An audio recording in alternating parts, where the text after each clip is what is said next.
इश्क एक ऐसी चीज जिसका मतलब सिर्फ रोमांस नहीं होता बल्कि इंसान होने का सबसे गहरा सबूत होता है। चाहे तुम दुनिया के सबसे स्ट्रांग आदमी हो या सबसे वीक, दुनिया की सबसे खूबसूरत महिला हो या बिल्कुल एवरेज लड़की, मानो या ना मानो दुनिया में हर किसी को इश्क की जरूरत पड़ती है। We humans are the emotional creatures. हमारे अंदर इमोशंस है, इसलिए हम जो हैं वो हैं। अगर ये ना होता तो शायद हम में और एक जानवर या फिर एक रोबोट में ज्यादा फर्क नजर नहीं आता।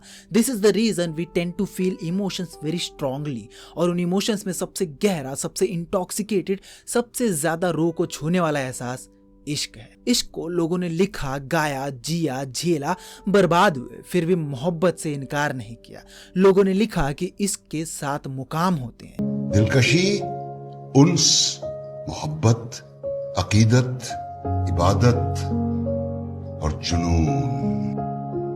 अब हम इश्क के 7वें मुकाम पे हैं। क्योंकि इश्क सिर्फ कनेक्शन नहीं होता, एक जुनून है। मैंने खुद इस टॉपिक पे पोएट्री लिखी है जिसका टाइटल था इश्क ऐसा करो कि रूह को आजाद कर जाओ।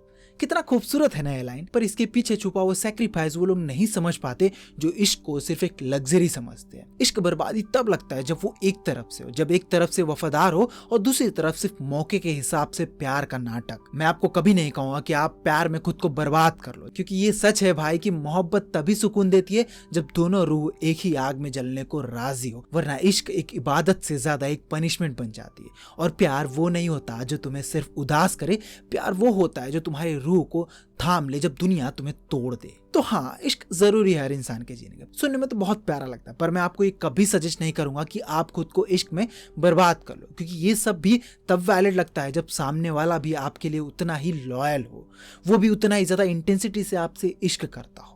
इन टूडेज जनरेशन इश्क को लोगों ने बहुत ही ज्यादा कॉम्प्लिकेटेड बना दिया। आज के जमाने में इश्क एक सुकून नहीं, एक बैटलफील्ड बन गया है, जहां प्यार नहीं पावर गेम चलता है, जहां लॉयल्टी एक ऑप्शन है और चीटिंग को कुल नाम देकर अपने धोखेबाजी को जस्टिफाई करने लगे। लोग अपने आप से कहते हैं कि मैं डिजर्व करता हूँ खुश रहना। हाँ, करते हो, पर मैं ये पूछता हूँ कि उस खुशी का सोर्स क्या है? उस शख्स को इमोशनली डैमेज करना? अगर खुद की खुशी का सोर्स किसी और के ट्रस्ट का गला घोटने लग जाए तो क्या वो खुशी है या खुद के गिल्ट को ग्लैमरस बना के जीने का एक इल्यूजन? आज रिश्ते में रहकर भी लोग दूसरों से इमोशनली अटैच हो जाते हैं बस इसलिए क्योंकि वो कहते हैं कि मुझे और प्यार चाहिए। क्या ये प्यार है या फिर एक अटेंशन एडिक्शन? और मैं ये सब कह के किसी जेंडर पे थोप नहीं रहा हूँ, मैं उस सोच की बात कर रहा हूँ जो खुद के गलत काम को एक फैंसी जस्टिफिकेशन दे रहा है, क्योंकि उन्होंने अपने आसपास एक ऐसा इल्यूजन बना लिया है जिसमें उनका हर सेल्फ सेंटर्ड एक्ट एक सेल्फ केयर लगता है। भाई मैं रोज देखता हूँ, मेरे इंस्टाग्राम के डीएम में ना भर गए हैं लोगों के दिल टूटने से। लोग अपनी दिल टूटी स्टोरीज मुझे बताते हैं और मुझसे ये पूछते हैं कि भाई मैं गलत कहाँ था।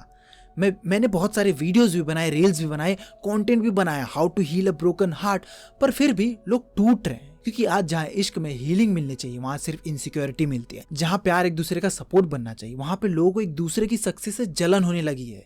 और सबसे दर्दनाक बात, कुछ लोगों के लिए गिव अप करना तो बहुत ज्यादा इजी हो गया है। छोटी सी बात हुई कि लोग डेटिंग ऐप इंस्टॉल करके ऑप्शंस एक्सप्लोर करने लगते हैं। कोई प्रॉब्लम सॉल्व करना ही नहीं चाहता। सॉरी कहने से तो जैसे इनके ईगो की मौत हो जाएगी।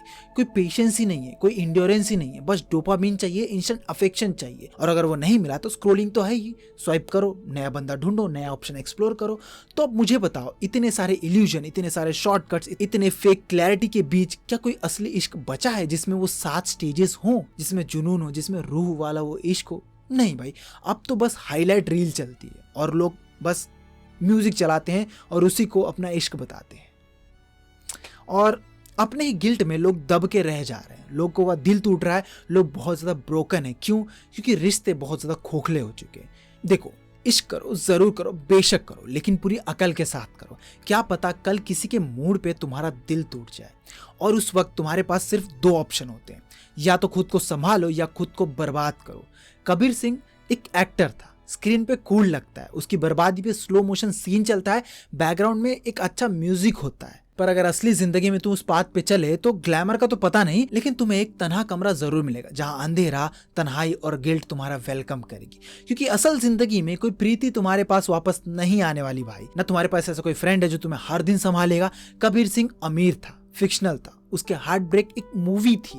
तुम्हारा हार्ट ब्रेक एक जिंदा जख्म बन जाता है। और प्रॉब्लम सिर्फ ये नहीं होती कि तुम टूट जाते हो, प्रॉब्लम ये होती है कि तुम्हारे साथ साथ तुम्हारे माँ बाप, भाई बहन, दोस्त, दुनिया सब बिखरने लगते हैं। क्योंकि तुम अकेले नहीं होते जो इस फेज से गुजर रहे होते। तुम्हें देख के तुम्हारे आसपास वाले लोग भी उस गिल्ट में जाते हैं। इस सबसे तुम्हारे ऊपर तो बहुत बुरा असर पड़ता है, लेकिन तुम इस दुनिया में अकेले नहीं हो। तुम्हारे आसपास भी एक दुनिया है। तुम्हारा डिप्रेशन, तुम्हारा गुस्सा, तुम्हारा सेल्फ डिस्ट्रक्शन तुम्हारी जिंदगी से ज्यादा लोगों को तुमसे दूर करते जाता है। और क्या तुम्हें लगता है कि उनका दर्द कम होता है? नहीं, उन्हें भी दर्द होता है। वो भी रोज तुम्हारे जख्मों को देख रहे हैं, परेशान है। तुम्हारे दोस्त भी हर दिन परेशान होते हैं, लेकिन वो क्या करे, कब तक संभाले? एक लिमिट होती है। वो भी उस दर्द को महसूस करते बिना कुछ कहे। इसलिए मैं कहता हूं कि इश्क करो, शिद्दत से करो, लेकिन अगर कभी टूटना पड़े तो अपने टुकड़ों को उठाकर फिर से खुद को जोड़ना भी सीखो। क्योंकि सेल्फ डिस्ट्रक्शन से आप कोई रेबेलियन नहीं बन जाते, वो बस एक इमोशनल सप्रेशन होता है। आप खुद को ही और ज्यादा जख्म देते हो, अपने जख्मों को और ज्यादा खुरेदते हो उसको हील करने की बजाय।